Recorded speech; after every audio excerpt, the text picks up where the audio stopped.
genel izleyici kitlesi için uygundur.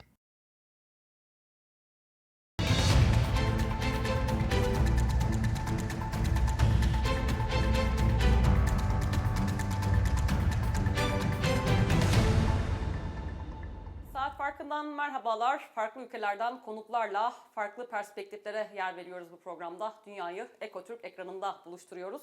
Bu hafta da kıymetli bir konuğum var. Aslında Türkiye ile dostluk ilişkisinin 100. yılını kutlayan ülkelerden bir tanesi bu sene.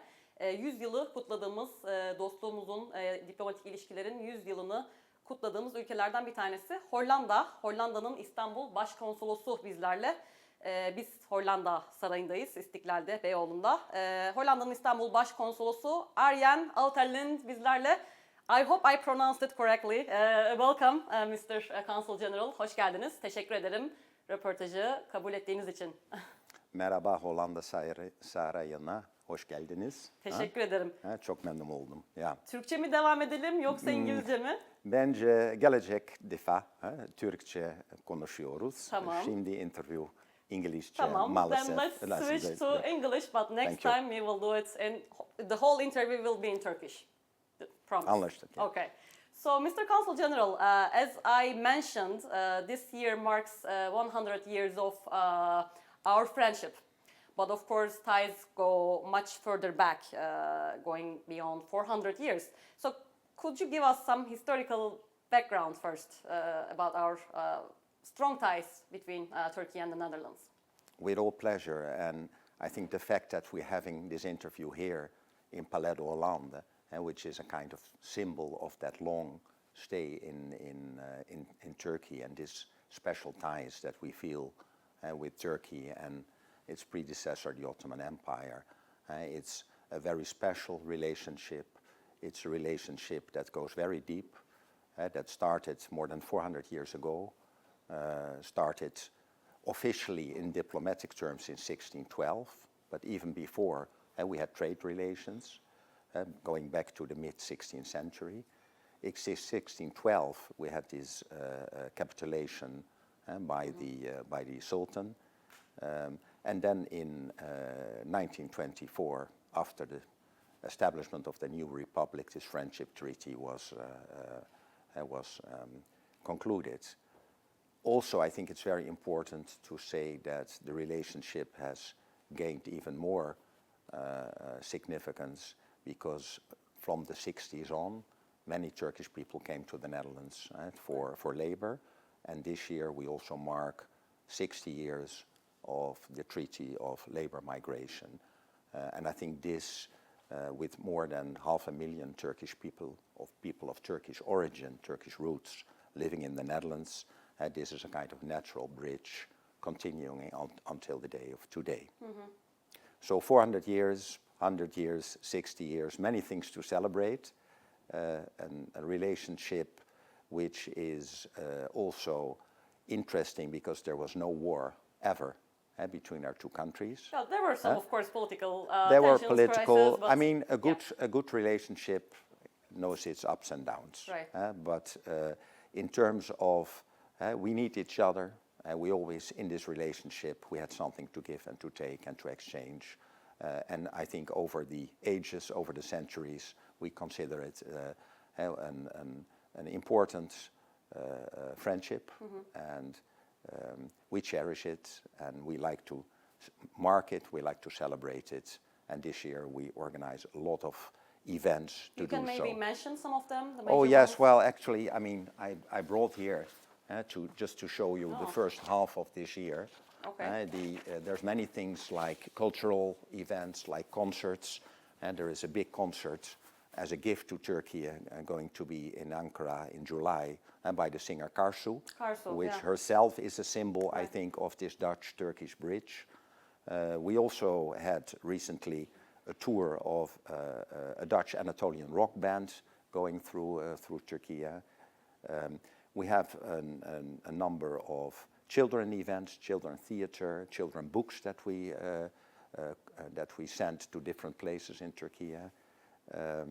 So actually it's very nice that these children books, they were sent in packages all over the country. And there's one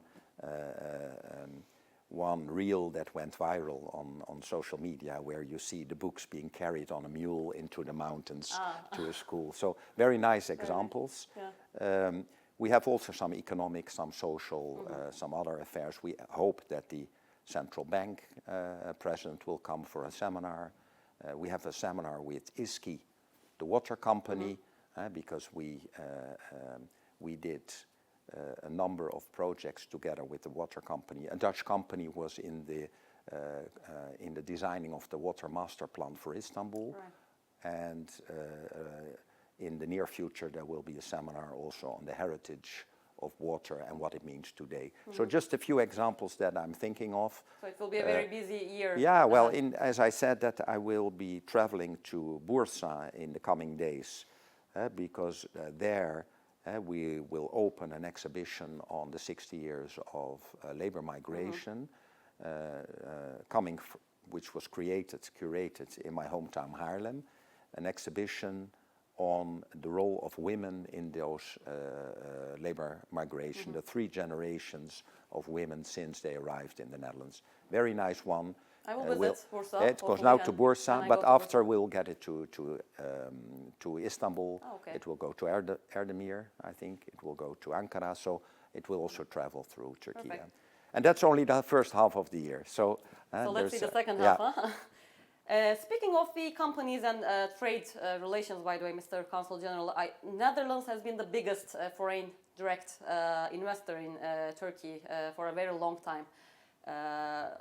Surely Turkish diaspora and this friendship, strong relationship, history of the relationship definitely contributed to this also strong trade relations.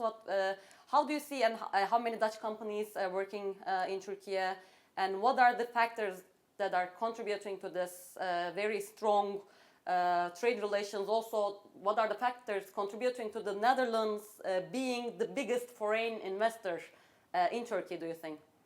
Well, first of all, I should say that we mark those 100 years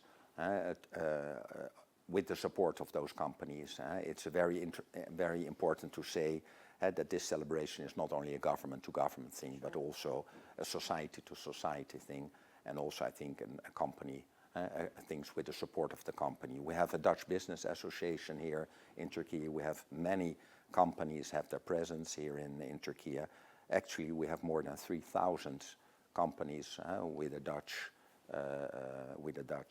signature in Turkey, and together their investments amount to over the years to 15% of total investments in Turkey. So the Netherlands counts as the biggest investor in Turkey, as you mentioned. And I'm sure, I think this has to do with a trade mind that we share, the Turks and the Dutch share. I think but also this link by many people that came 60 years ago, their parents, they come back now, they know the country, they help to make business, and they are creating their companies and investing in Turkey as well. So it's a two-way street. And we also see that Turkish companies find their way very easily to the Netherlands.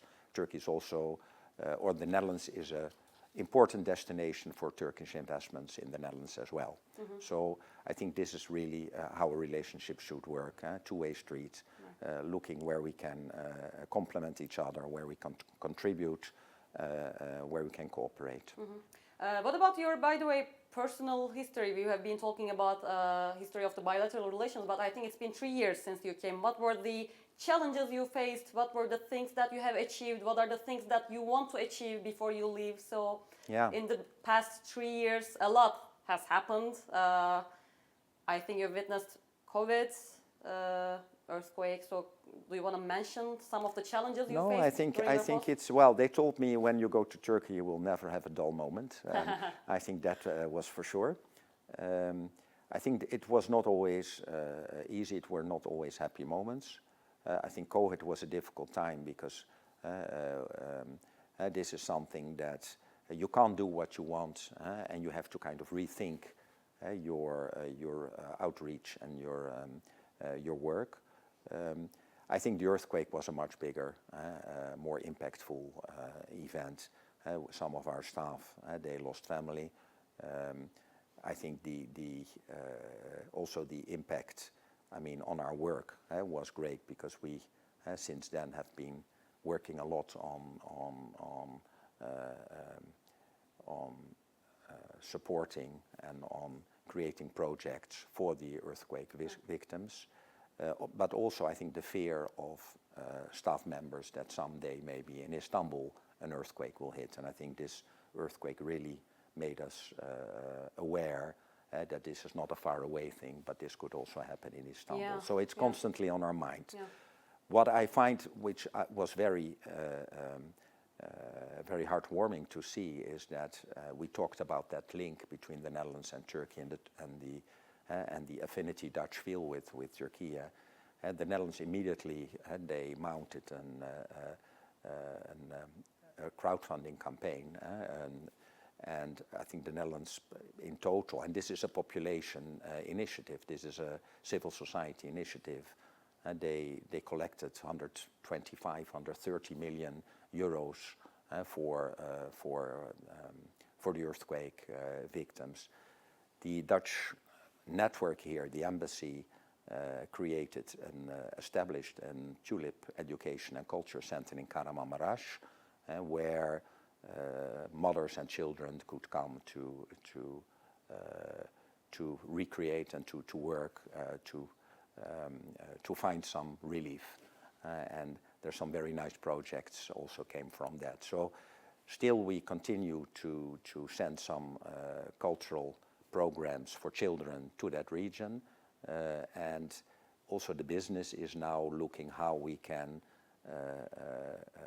make new opportunities, cooperating in terms of circular building, using the debris of the earthquake, and being engaged. So in that sense, we are more oriented towards that whole area than we were before. So in that sense, I think the earthquake brought a renewed attention to other regions of Turkey. Right. Did you visit earthquake? I did, but I visited before. I didn't visit the earthquake itself. Okay. Yeah, because actually this is mainly the area of attention of our embassy. But since some departments here contribute, we are indirectly, but we are indirectly linked to this process. Mr. Consul General, I also want to mention your Prime Minister's, Dutch Prime Minister Mark Rutte's recent visit. He was recently here in Turkey. It was a very fruitful meeting, I guess. It was a very fruitful visit. And also Turkey announced its support for Rutte as next possible NATO Secretary General. So how would you assess the recent visit? And also Turkey has been doing some calls actually to modernize, to renew customs union with the European Union, and it also needs support, of course, and this was also on the agenda during Rutte's visit. So what were the topics on the table, do you think? How would you assess that visit, and how will this do you think impact Turkey and the Netherlands relations in the future, in case he becomes next also NATO Secretary General? What do you think? Well, I think it's this visit actually comes in a role of intensified bilateral relations between the Turkey and the Netherlands. I think over the last few years we see that our relations have really stepped up their frequency and intensity. We had only, I think, a few weeks before we had the visit of Minister Fidan to the Netherlands in the context of our bilateral conference. And this instrument is a bilateral political conference where different departments discuss all the topics on the table, including security, but also economic affairs, social affairs, many things.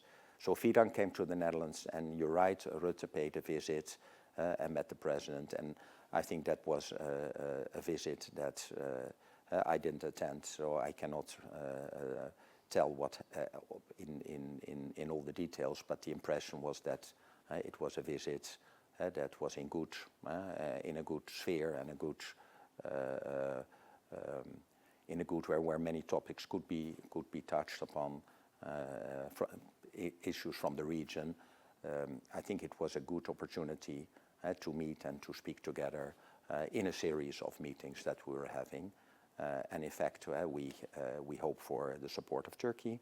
And in this sense, it was reassuring. Turkey is a very important country for us in all areas, also in the context of NATO.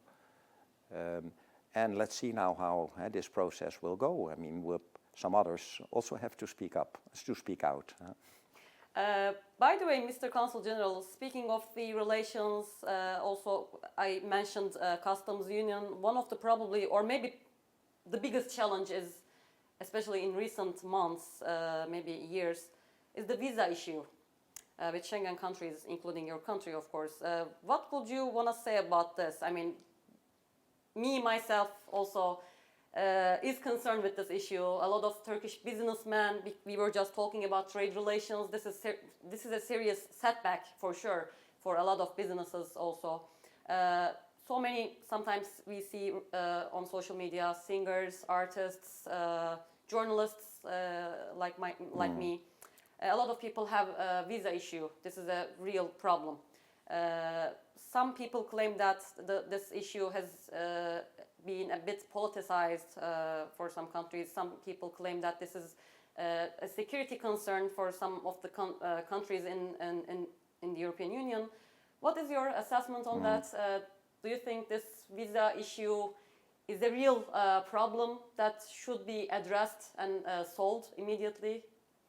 Well, let me say on the visa issue, and I'm glad you brought it up, and otherwise I think I would brought it up myself, because we see that this is very much on the minds of everybody. What I usually say is that, and this doesn't mean that there's no issues there, but last year we gave more visa than ever. So it means the number of visa that we're issuing shows that it's not a political issue. What about more rejections? Sorry to interrupt. But the rejection rate is not exceptional. It's between 15 and 18%, depending on the month. So it's not a very high rejection rate. I think what we see is that the demand is larger than ever. Maybe after COVID or after. But there are so many people that want to go to Schengen countries, to the Netherlands. That's what we see. And in terms of our capacity and in terms of the capacity for decision making in the Netherlands, we face problems. We face shortages. Still, I think if we look back over the last year, we made really some steps and some improvement. So I can understand for people it may be frustrating to wait, and I sometimes make the comparison that when the slots open, because they open all the time, but they don't open. They open all the time, but the moment they open, people jump on the slots. And I just mentioned the example of a pop concert. People sit there and wait until the slots open, and then the system explodes. What we did, and that helps to organize the system a bit, is to categorize the visa procedures, create priority lanes for business people and for family visits and for the humanitarian issues. So that means that those categories they face less problems, but we see that still in the tourism part there's a high demand, which makes that the slots they fill up quickly, but it's not that there's a political. So there's no like systematic. There's no systematic. Problem, you think, at least for your country, of course. Well, there's no systematic. There's no systematic intention of pushing tourists or pushing back. It's really the capacity of the system and the refugee issue has impacted. Do you think this rejections of some also is part of the problem? This visa problem, because some people of course, want to go to Europe, they want to stay there. So this consideration. Of course, I mean, there is a scrutiny of, it's not an automatic process. The visa, and I think that's also something that people might understand. Each application will be reviewed and will be assessed. There will be scrutiny because we want to be sure that people will not irregularly stay, overstay, or ask asylum or whatever. I think that's a fair point that every government can make. But that's apart from the capacity issue. Mm-hmm. Do you see one day, Mr. Consul General, I don't know, this is a very long debate, you know, Turkey being part of the European Union or stronger relations with European Union, such as, customs union is part of that, but also maybe being a member. Do you see one day it will happen, or how do you see Turkey's position within the EU? I think it's important to look at this pragmatically, and I think the discussion should focus on the steps we can set together, we can make together when we are prepared for that. I think the European targets can be a useful instrument for change and for reforms and for making steps forward. And it's up. I think it's very difficult to look so far in the future. I think for now, let's focus how we can intensify the dialogue between Turkey and European Union, have Turkey inside the discussions, look where we can make progress on customs union, and maybe on the liberalization of, on the facilitation of visa first. So those issues, I think those are practical, pragmatic steps. They are also indicated, I think, by the European, in the reports by the European Commission. Let's focus on those ones. And I think that will be beneficial for both. Hopefully. Well, let's talk a bit about your personal life in Istanbul, in Turkey. How is it going? Are you enjoying Istanbul? What do you do? What do you enjoy most? Because I'm following also your Twitter account, X account, formerly Twitter. You bike a lot. You discover new routes almost every weekend. How is it going, like biking in Istanbul? What are your favorite activities in Istanbul? Let's wrap up with your personal observations about Istanbul. Let's see. Yeah, Istanbul is an amazing city, and I think it's probably the most wonderful place to be for discoveries, and also to go to places. And of course, the landscape, the way it's situated, and also the climate makes it very attractive to go for walks and also for cycling. Although the opportunities are there. It's not a cycling city per se, you know, but it's something that I like to challenge. And it can be improved, do you think, the cycling culture, or this is the fact, and geographically, people's mentality is hard to change? What do you think? I think it can be improved for sure, and you see improvements. Maybe not the pace you would like to see it. It's also a mentality issue. Yeah. It's geography, and but I think with the electric bike and certain elements, a lot can be done, and that could really be taken into consideration also to improve the life of the city and the sustainability of the city. But taking back to the personal life, I like to there are some routes along the Bosporus on the Asian side, on the islands, on Bosjada or Gökçeada, the different places where you can go with a bike, and that already offers a lot. So I'm very happy with that. I like to stroll around the city, to have cups of teas. I know you're a big fan of tea. I see your tweets on X. What I love in this country, Turkish tea culture. Wherever you go, wherever you come, here people drink 4 times more tea than we do in the Netherlands. This is your recent post on X. Do you enjoy tea, Turkish tea? Çay seviyor musunuz? Çok seviyorum. But I think it's a symbol for more than just the tea. It's a symbol for a culture of hospitality. Right. And this is something that really strikes me in Turkey, that wherever you come, people really they draw you in. They want to make time and to have time with you and to make a chat, and this is the way to get a feeling of the tea. It's the baklava. It's the Türk kahvesi. Türk kahvesi. So these are all elements, and this is, I think, an amazing thing. This is wherever you go in Turkey. It's in Istanbul, but it's also outside, maybe even more when you. This is also what I remember from my first time I came to Turkey in the beginning of the 80s, and that was what stuck with me. So it was the first time you came in the that was in beginning the of the 80s. Yeah, so it's like 40 years ago. Wow. Yeah, can you imagine? So this hasn't changed, and it's why I think we will always be thinking warmly of Turkey. Biraz Türkçe bitirelim mi sohbetimizi? İster misiniz? Türkçe ders alıyor musunuz? Ders Kurs alıyor alıyorum. musunuz? Ya. Nasıl gidiyor? Dizi izliyor musunuz? Televizyonda Türkçe bir şeyler izliyor musunuz? Çok çalışıyorum, çok deniyorum. Dil kolay değil. Zor mu Türkçe? Bence aslında oldukça yani aslında zor. Evet. Ama çok öğrenmeyi seviyorum, istiyorum ve gelecek defa Türkçe sohbet yapmak Türkçe yapacağız. Ama yapacağız. gayet iyisiniz bence. 3 senedir öğreniyorsunuz. İlk sene 3 sene oldu ve sene gayet kaç- iyisiniz bence Sayın Başkonsolos. Çok istiyorum. Ya, Türkçe dizi izliyor musunuz televizyonda? Türkçe filmler veya diziler? evet. Aha. Ya müzik dinliyorum.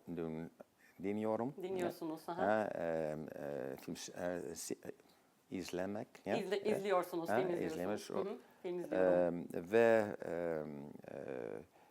evde iş arkadaşlarımla Türkçe konuşacağım. Ya. Çok iyi. Gerçekten çok iyi Evet. konuşuyorsunuz. Benimle Evet. de konuşuyorsunuz şu an. Gayet Evet. iyi. Tebrik ediyorum. Bir Teşekkürler. vermek istediğiniz mesaj var mı? Türkiye-Hollanda ilişkileriyle alakalı olabilir veya İstanbul'la alakalı olabilir. Böyle mesajınız varsa alabiliriz Türkçe bir mesaj. Türkçe mesaj. Çok İstanbul'u seviyorum, çok Türkiye'yi seviyorum ve ne demek iyi olsun belki. Ya. Herkese iyi olsun. Herkese iyi olsun. Tamam. Bir de hayırlısı olsun deriz biliyorsunuz. Hayırlı Onu biliyor olsun, musunuz? hayırlı Her olsun, şey- tamam. hayırlı olsun, hayırlısı olsun. Tamam. Çok teşekkür ediyorum Sayın teşekkürler. Başkonsolos. Thank you very much for your hospitality, for the tea. For the tea. İçmedik. İçmedik ama şimdi içeceğiz. Tamam. Röportajı bitirdikten sonra içeceğiz. Çok teşekkür ediyorum. Teşekkürler size. Ya. Evet, Saat Farkı'nda Hollanda'nın İstanbul Başkonsolosunu ağırladık. Arjen Uijterlinde. Correct? Çok güzel. Çok güzel. Tamam. Evet, Türkiye-Hollanda ilişkilerini konuştuk. 100 yıl ikili ilişkilerde, yani formal olarak, resmi olarak tabii, yoksa çok daha öncesi var. 400 yıllık bir ilişki söz konusu iki ülke arasında ama bu yıl özellikle 100. yılı kutlanıyor iki ülke arasındaki diplomatik ilişkilerin tesisinin. İki ülke arasındaki ilişkileri konuştuk. Biraz ticaret ilişkilerini konuştuk. Vize problemini konuştuk. Hollanda'nın İstanbul Başkonsolosu ile önümüzdeki hafta yine farklı bir konuyla, farklı bir konukla görüşmek üzere. Hoşça kalın.